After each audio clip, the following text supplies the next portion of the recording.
Hello and welcome back to Game Develop Repeat. My name is not Pete, it is Chris, and today we are talking about a series of games called Don't Escape that one of my Twitch viewers suggested I try out. It's a cool point and click series of games. There's 4 games in it, and one of the most interesting elements of this series was being able to quickly play through them, and in the time that I was quickly playing through them, see the developer's progress as a developer, see their evolution. So we're going to sink our teeth into that topic a little bit and maybe convince you to give these games a try.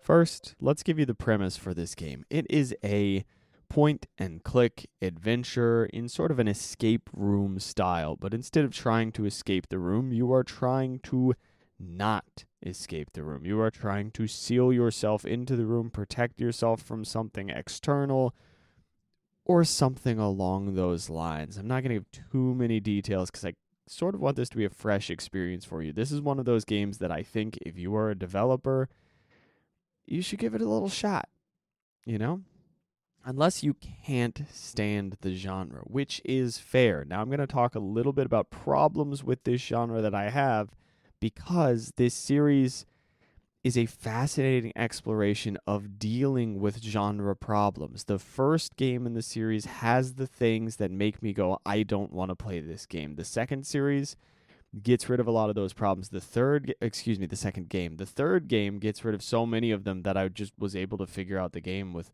almost no help from my viewers because I was playing this live on stream. Now, I had a nice experience because when I got stuck in the first game, my community helped me out. Honestly, I would say it's probably fine to look at a guide if you get stuck.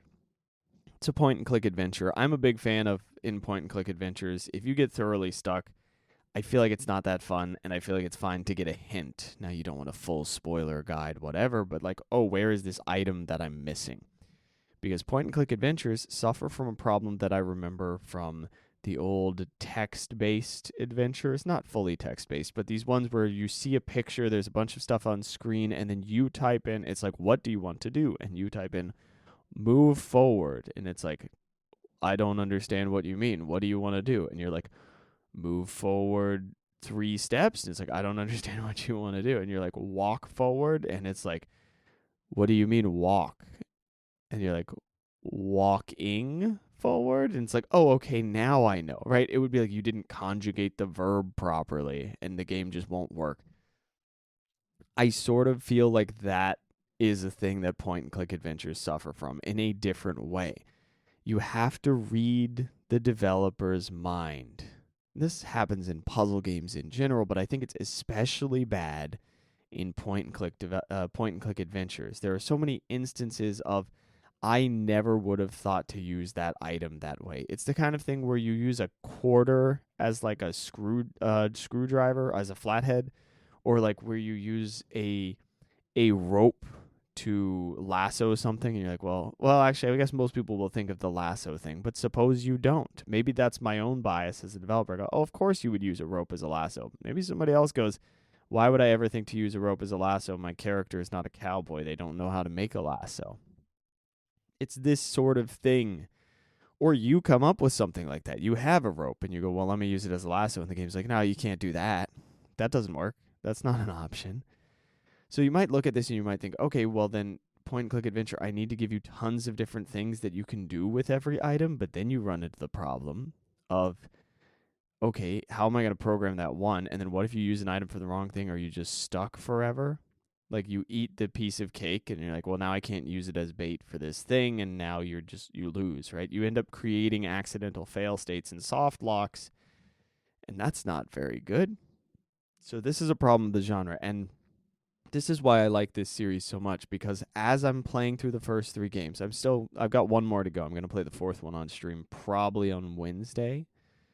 But the first 3 games, The first one, I go, okay, this is doing the point and click thing where, oh, I don't know where this item is, or I didn't think to use this item in this way, and now I'm confused, and I got to figure it out, and I don't know what's going on. And then the second game, I start to go, wait, there's enough options. I have choices. And I really like the way that these choices have been implemented. It's not that I have one item and I have like 12 things to do with it. It's that there's a few different ways to solve the game. There's like different end states, there's different paths to a desirable end state. It's very simple and incredible. It's such a clean solution to a problem that I really, really have with that genre. And maybe other people are doing this, and maybe I should explore the genre more, but most of the time when I play a point-and-click game, I just get very frustrated with it because I feel like I'm supposed to be reading a mind, and I just can't because they think differently than I do. You know? Everybody thinks a little differently. So the second game, having a variety of options, there were tools that I did not use, and maybe they were red herrings. Maybe they were tools that were just like there to mess with you, but it seemed like there were a few extra options, and they added some things mechanically, and they changed the theme. They just took everything good from the first game, enhanced it, added a little bit of extra stuff, a little bit of juice to it to make it nicer, and then sorry, not juice in the traditional game development term, just like they added some new nice stuff to it. And then they just evolved the game. They just went, "Oh, what if we just make this better? What if I just add a little something here, get rid of this little thing that was a little frustrating by adding this other thing?" Like, it was very nice. And then the third game goes further with narrative and goes in a whole different direction with things, and is fascinating. It's just a really cool, spooky game, and that one does add juice in the traditional sense. It adds things that just make the game hit so much harder. It's got these really nice aesthetic things. There was a jump scare kind of thing that I didn't even notice that my audience pointed out to me and made a quick replay of, a quick clip of, and I was like, oh, that was really creepy, and I didn't even see it. There's little things that you can miss. It's nice. And I can't wait to play the fourth one. But the point I'm trying to make is these games were enjoyable not because every single one of them was an absolute incredible game, right? I didn't play the first one and go, my God, what a game. But I played the first one and I went, oh, I'm interested enough in this concept. Let's play the second one. And then I played the second one and I was like, oh, this is kind of good. This is getting pretty good. And then I played the third one and I was like, this is incredible. These games are crazy. By the end of the second game, I was very excited about the third one.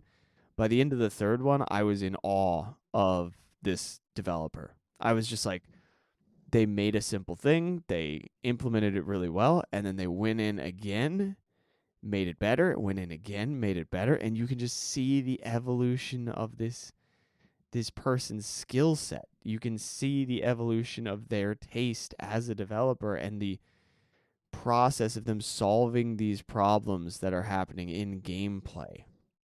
They are noticing things in the game's design that are very subtle and fixing them in ways where when you play it, you just go, why is this better? Oh my God. Oh, this is so much better. That's incredible. I would have never thought to do that way. Or, oh, that seems so simple. But then you think about it and you're like, no, someone figured that out. They noticed a problem in a already good game and then iterated on that and made it better.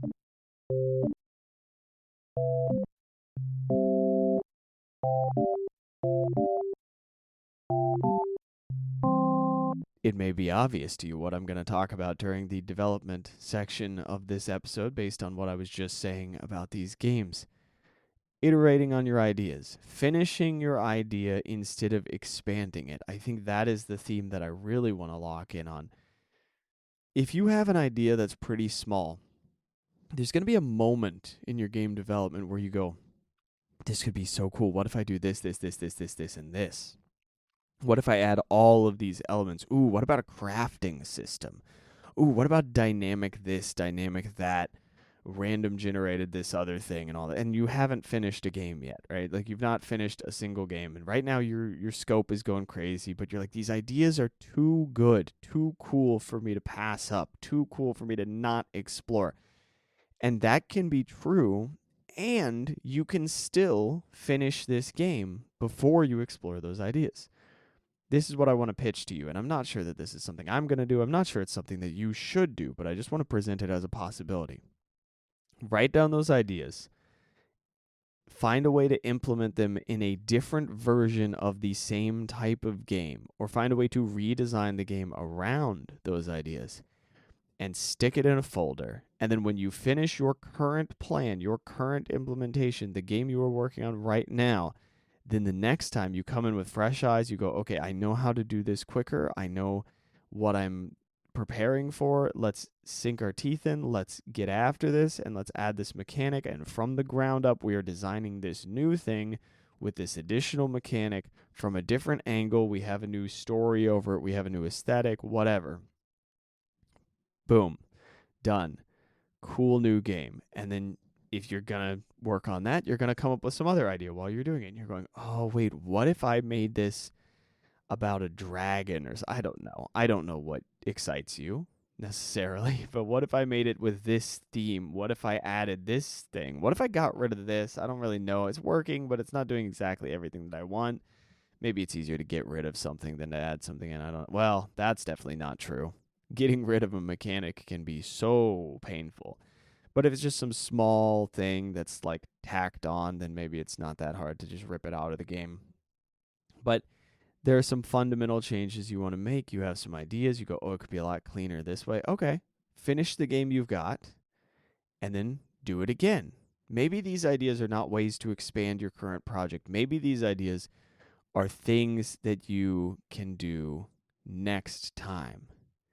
Now, there's going to be a line, of course, as always, between things that you should do now and things that you should set aside for later. But I think leaning towards simplicity in the current project and then having a plan for next time could be a really fun way to do it. It could be a very satisfying way to handle your scope creep, because instead of getting a ton of scope creep in your current project and getting overwhelmed with it and going, I don't want to work on this anymore, instead of that, you get something to look forward to and you say, man, once I finish this project, I get to tackle that new thing. But I'm going to wait. I'm not going to tackle it yet. I'm going to save my dessert until after dinner. And you finish the project and you go, okay. And then you see what people like about it. You get more feedback and you go, ooh, as I'm tackling this new thing, I can take into account all of that stuff, so on and so on and so on. Now you're evolving. Now you're becoming not just a better game developer in some objective sense, which I think does exist, but we're working on art here, right? There's objectivity in art. It's a thing. People like to pretend that objectivity doesn't exist at all, but we've all heard an album that is, you listen to it and you go, that's just terrible. That's just objectively terrible. There's no rhythm, that you can't hear what the person is saying on any level. There's no, it's not even punk or anything, right? It's not like a stylistic choice. It's just poorly executed to the point of not communicating their ideas, There's stuff like that. There's some level of objectivity, but not just getting objectively better at game design. No, getting cleaner, maybe that's not the word for it. Getting a more developed sense of your own tastes as a designer. Finding what you're excited about and seeing how long that excitement lasts. Because if you wait a little bit, but it's still in your head and you're still playing with relevant ideas, keeping your excitement going, then when you start that next project, you're going to have this backlog of ideas and you're going to have to vet them and you're going to have to figure out which ones are worth doing, because you know how long it just took you to finish your previous project, and you're going to look through it and you're going to go, okay, that's worth doing, that's not. And I believe that you're going to become a better designer as a result of this. I'm saying this, I haven't done this process, but I was so inspired by this series of games, and I couldn't put my finger on it. I just knew that I had to talk about the games and start working through these thoughts and working through these ideas, because as I was playing it, I was like, there is something about this series. It's not like it's the greatest thing I've ever played, but there's something about it that really, really struck me. And it struck everybody who was watching me play it too. Everybody who was hanging out was like, this is incredible. This is such a cool series of games. I didn't expect this. This is so interesting. And I was deeply inspired by that interaction between me and this series of video games. There's something about seeing somebody else's development process, somebody else's evolution that is so lovely. I think the best museums do this for you. They show you the process. They take you from step 1 to step 5 without skipping too many things. And it is inspiring in a whole different way. If I look at Stardew Valley, I look at it and I go, my God, I know I always use Stardew as a comparison. I'm sorry. I look at Stardew Valley and I go, my God, what a game. How did somebody do this? But I look at Don't Escape and I look at the first one, the second one, and the third one, and I go, I kind of see how somebody did this. I see the evolution that they went through. I see their skill development. I don't just start at the end and go, wow, some people are just born with talent, right? Like, you don't fall into that trap if you see every step along the way, if you see all the hours of practice that went into it, and so on and so on. Now, having said that, there's a lot more going on behind the scenes, but at least we get a little glimpse of the behind the scenes. We see the first draft because it's a published game. It's not even a first draft, by the way. It's probably like a seventh draft of some concept, right? Like, it probably took a lot of work to get to that first published game. And then we see the next published game. There's tons of work hidden behind it. But in a game like Stardew, in a game like whatever your favorite indie hit is, if you've got a solo developed indie hit, you look at it and you go, oh, I can't believe one person did this. What an incredible accomplishment. Well, all of the development of ideas, all of the progression of taste, the learning how to make this art, all of that stuff can be hidden from you very easily if they didn't have any other successful projects, or if everything else was like a game jam and everything else was tucked away, or like a student project or what have you. We often miss out on years of hard work, or in some cases, the developer was just working on that one project for a really long time, iterating and going through different drafts and so on and so on. We don't see that. And it's easy to look at it and go, yeah, man, this is inspiring, but it's kind of demotivating. Like, this is so inspiring, but oh my God, like, I could never do that. And then when you watch somebody do it, when you go from their first project to their fifth project and play every one of them, you go, oh, no, no, no. They're not just born with this. They're getting better. And that means that this isn't just some inherent talent. This is something that they are training actively. Also, one of the reasons I'm excited about Haunted Chocolatier, because I want to see what changes. I want to see how much the art changes between Stardew and Haunted Chocolatier. I want to see the improvements in the art, because I've gone through his sprite sheets a little bit for Stardew Valley. And first off, they're very overwhelming to look at. It's like, wow, that's a lot of art. But I've looked at those sprite sheets, and some of the fish, okay, you know I'm working on a fish-related game, and I have an obsession with fishing minigames. Some of the fish on Stardew's sprite sheet, you look at and you go, oh my God, that thing is adorable. I don't know how he did that. That's incredible work. And some of the fish you look at and you go, was this an earlier fish? I think this was an earlier fish. There's like some jagged lines and stuff. You're like, oh, that's interesting. Which, by the way, is not, I don't say that to mean anything insulting. I actually say it because I like it. I can look at the fish and go, oh, I can see a little bit of his progression here. Or you can look at old character portraits from previous drafts of the game and you go, whoa, okay, that's a significant change in style. That is substantial. So if you really dig deep, even into a game like that, like the first published game, first major release, you can dig deep and you can go, oh, no, I can see some of the evolution here too. And I'd encourage you all to do that, by the way, because it helps.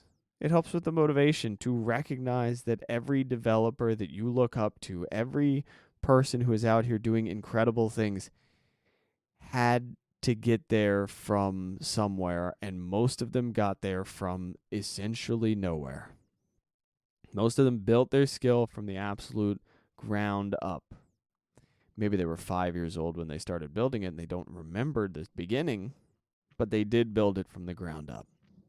So I'd encourage you to keep that in mind if ever you look at someone's incredible accomplishments and go, I don't understand how anyone could ever pull that off. Well, yeah, because you're not close to pulling it off, but give it 2 to 5 years of continuous effort and skill development, and you'll start to go, oh, I see how. Okay, I understand. Do I want to do that? That's a whole other conversation.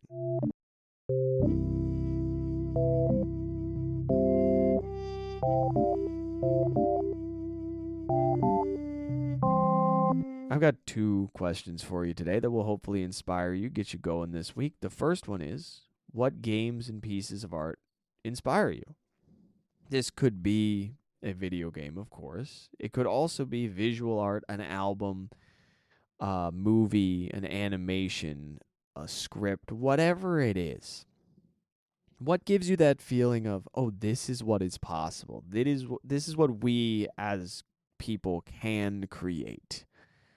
Oftentimes, this is not a video game for me. Oftentimes, it's some other thing that's just got a little bit more distance from games. And because games are made up of so many other elements. But recently, the show Arcane has been doing this for me. We watched the first season of Arcane. I'm working through the second season right now. And it has so many moments. I'm not going to spoil anything. Don't worry. It has so many moments where there's like a music video style thing that does a lot of work for the narrative. They tie in the visuals to the characters, to the emotions of the story so effectively that it makes me go, who even came up with this?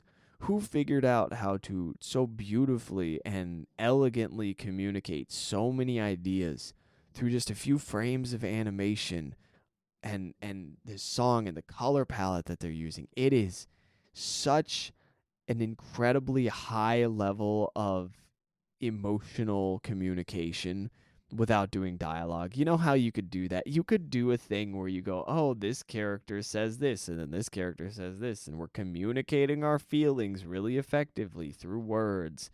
It's like, that's some of the worst dialogue, dude. I'm sorry. Now I got to go off on this. Some of the worst dialogue is when it's just like, it feels like somebody is having a very effective therapy session, but it's a conversation between like the villain and the protagonist, and you're like, we don't need to talk about our motivations. Like, can't we have a bunch of subtext here? I don't need every little, like, don't tell me how you feel, villain. I think a lot of what's going on with villains is that they're not that in touch with how they feel. So maybe we need to communicate this through visuals and music and all of this, their actions and all this stuff. Anyway, it irks me when the villain is like, I am doing this because the world is bad and nobody can be happy if I'm not happy. I'm like, okay, all right, great, thanks. Can we move on? Can we put some art in? Okay, I'm sorry. I'm going off on something for no good reason. By the way, that stuff can work fine. It's just generally it bothers me. I'm like, come on, can we? Like, you don't have to be subtle, right? But you gotta at least communicate it in an exciting way. Like, it's not, come on. Okay. Back to what I was saying. What pieces of art make you go, holy crap, I can't believe humanity is capable of that? There are things that move me to tears, not because of the emotional content, but because of the execution, because it is just so incredible that they've done this. And I look at it and I'm inspired on a level of, I'm having trouble processing this. It's so phenomenal that another person made this. And that, oddly enough, does not happen with games. That happens elsewhere. That happens in shows. It happens so many places that are not games. A lot of music does that to me, I think. I think music is a big part of that. I would think if that happened in games, it would happen in like Baldur's Gate 3 or something. Maybe it's happened, but it doesn't immediately spring to mind. It does in other categories for sure. But does anything do that to you? Does anything have that moment? Or maybe it gives you a different kind of inspiration. One time I went to a museum with somebody who is a professional artist. It was a really nice privilege. Me and my buddy had a gallery, not a gallery showing. He had a showing of his art at a bar. And then we went to a gallery afterwards with a professional artist who really liked my buddy's art. And this was an old acquaintance of ours. So we go to the gallery, and this guy gives us the whole tour. And at one point, he asks me, hey, is there anything that really stood out to you? Is there anything that you've really liked that you have any questions about or that you want to know more about? And I was like, actually, this stands out. What did he say? He may have asked me, is there anything you see and go, oh, I kind of want to look into that artist more when I get home? Like, it was that kind of thing, right? I'm like, this one right here, I don't know what is going on with this, but there's something about these brush strokes that is blowing my mind. And the piece was, I think it's this one. If not this, then something very similar by the same artist. It was by John Singer Sargent. And the piece I'm looking at, I have it on my other screen right now. Nonchalor, Nonchalloir, parentheses, repose. If you look that up, you will find it. John Singer Sargent. I was like, this thing, these brush strokes are insane. I don't understand I feel like I'm getting a glimpse into this artist's mind, and I really like what I'm seeing. Let me explain just a little bit of this art to you in a podcast, because that's what podcasts are good for, is explaining visual mediums. What I'm going to do is explain the impact it had on me. This artist created the impression of a dress. Not even the impression, but it created a dress out of just these huge, broad brush strokes. And this is what gets me about it. A lot of the times I look at art and I see it and I go, oh, this is okay. They've looked at it, they've recreated it, or in their mind's eye, they have this vision of this thing and then they've recreated it. Okay, cool. I get it. And I go, that's really incredible. And they're so virtuosic and they've done such a incredible recreation of reality, sort of in a photographic level.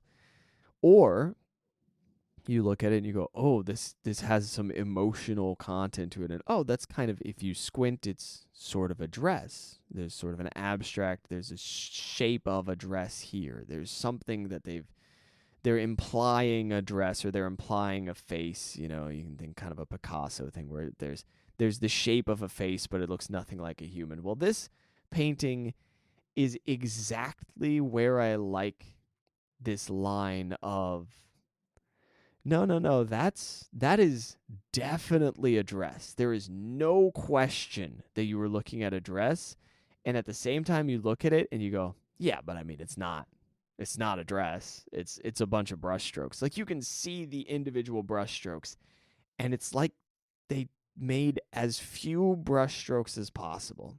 I think John Singer Sargent was like, oh, this stroke is going to handle all the lighting for this section. Oh, there's the entire highlight for this part of the dress. Oh, here's the entire base of this thing and that thing. And it's just these big, broad strokes. And then you look at it and they come together perfectly and make an entire dress. And it inspires me because I look at it and I see how clearly this artist knew what they were doing when they made this. They didn't have to go in and do all this meticulous detail. They saw it, and this is how I imagine it, by the way. I don't actually know. But in my mind, this artist said, oh, this stroke is going to do this stroke is going to do this. And it wasn't a technical thing. They just saw it, and they just sketched it all out in this beautiful way. And then they looked at the sketch, and they went, oh, no, that's it.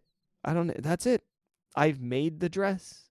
We don't need to go crazy with this. We don't need to refine all these little details. That's it. That's the whole thing.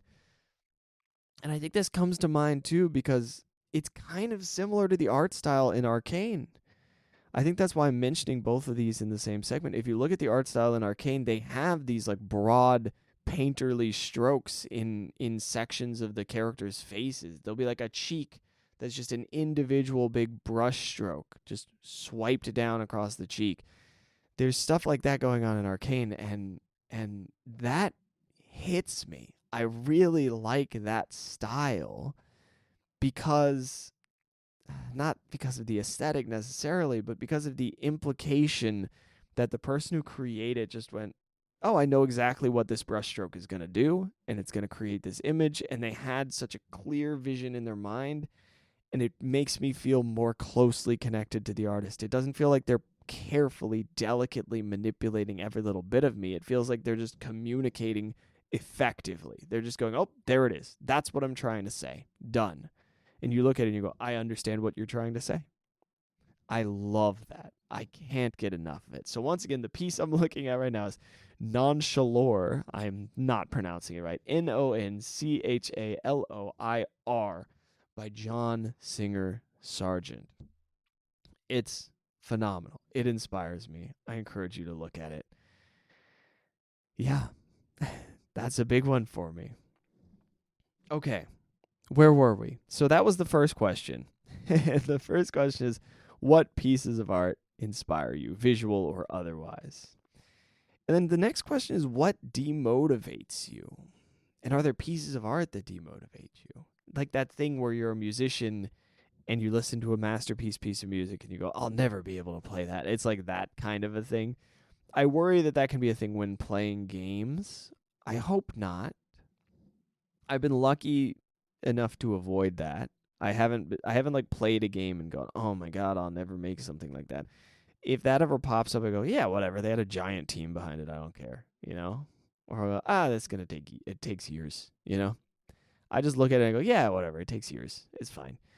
But in music, I definitely had this. I absolutely had times in music where I went, oh my God, I can't believe that person does that. That's incredible. I can't stand this. They're so good, right? But I think that's a really bad place to be, and I don't know how to, if anybody's struggling with that, I don't know how to help you out of that. I don't know what to tell you, but what I can tell you is you can draw inspiration from other fields, and that's great, and try to enjoy things for what they are and just recognize, easier said than done, right? But try to recognize on some level that you are looking at a finished product of just probably decades of work. And then go, oh, okay, it's just going to take decades. Okay. If you can accept that, if you can go, oh, it's just going to take decades, it's fine. Then you're good. and then you just got to put in the decades. And then you're fine. You'll get there. It's just going to take a couple decades. You got it. Kind of a weird way to put it, but also kind of true. And it's probably not even decades, but years. That's all right. I think that's the podcast today. I think that's everything I've got for you. My stream schedule is changing. I'll be starting later from now on, and I'll be streaming for less time, and it might change more. I'm not going to give you specific times right now, but I'm picking up a new day job, the whole career shift thing. Well, maybe we'll talk about that more in a future episode, but yeah, things will change there. Podcast is going to keep going, might reduce the streaming stuff, but the podcast is extremely important to me, so that is staying regardless of whatever else is going on in my life. Okay. Thanks for hanging out. Thanks for listening. I'll talk to you in a week. Have a good one. Bye-bye. Oh, wait, what am I doing? I'm sorry. Hold on. Wait. I have to say the thing. Get out there, make some stuff, and have fun with it. It's so much worse when I forget it and then tag it on at the end. That was dreadful. All right, have fun with it. See you later. Bye-bye.